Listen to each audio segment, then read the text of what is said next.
नमस्कार, मैं हूं वैद्य आलोक अग्रवाल, वृंदा आयुर्वेद, रोहिणी, सेक्टर 11, दिल्ली से।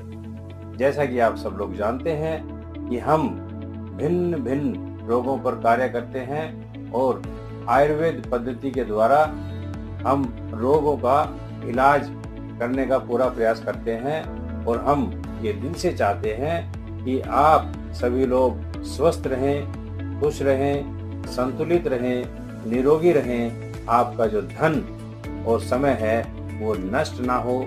तो इन्हीं सब जानकारियों के चलते हम अपने विषय पे आते हैं कि 90% ओल्ड एज होम में जो पेरेंट्स हैं वो संपन्न परिवार के हैं। विचारधाराओं का ना मिलना, उनके पास उनकी अर्थव्यवस्था नहीं बिगड़ी लेकिन विचारधारा बिगड़ी।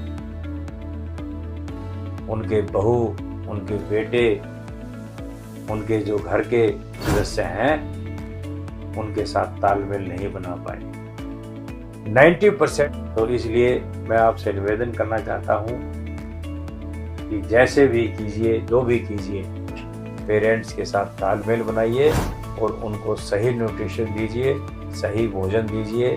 व्यक्ति सोचता है कि पिताजी की उम्र 70 हो गई है, 75 हो गई है, बहुत जी लिए, अब इनको ये नहीं खाना, अब इनको ये नहीं खाना, अब तुम्हें ये नुकसान करेगा, तुम्हें ये नुकसान करेगा।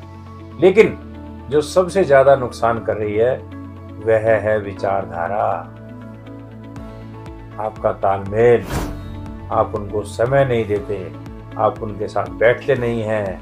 पोता पोती भी अगर 2 मिनट बैठते हैं तो अपना मोबाइल खोल करके बैठ जाते हैं, गर्दन नीचे मोबाइल के अंदर, और वो ये सोचते रहते हैं कि काश कोई हमसे बात करे, कोई हमसे बात करे, कोई हमसे। अकेलापन है, लोनलीनेस विश्व की बहुत बड़ी बीमारी है।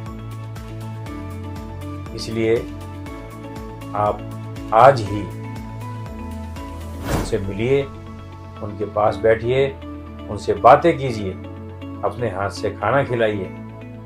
उनको गुस्सा भी आएगा, चिड़चिड़ापन होगा। उनकी शादी की एल्बम खोल करके उनके साथ बैठ के देखिए, उसकी वीडियो बना करके चलाइए। उनकी हॉबीज है, उनकी हॉबीज को जगाइए। ये जीवन है, हॉबी जीवन होता है।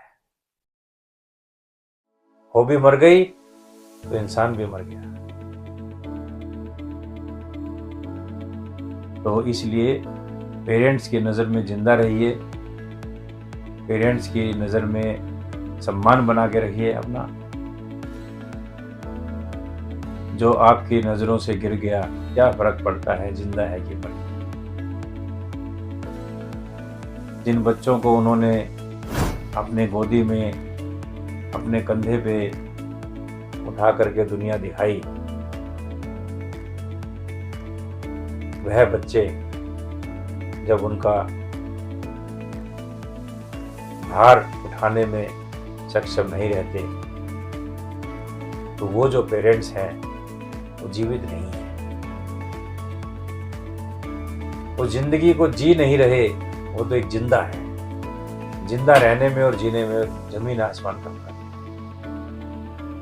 तो इसलिए मैं आपसे निवेदन करना चाहता हूँ, आग्रह करना चाहता हूँ, विनती करना चाहता हूँ, प्रार्थना करना चाहता हूँ कि आप उनको भी जीने का मौका दें और आप भी उनके सामने जिंदा रहें, आप भी जिएं।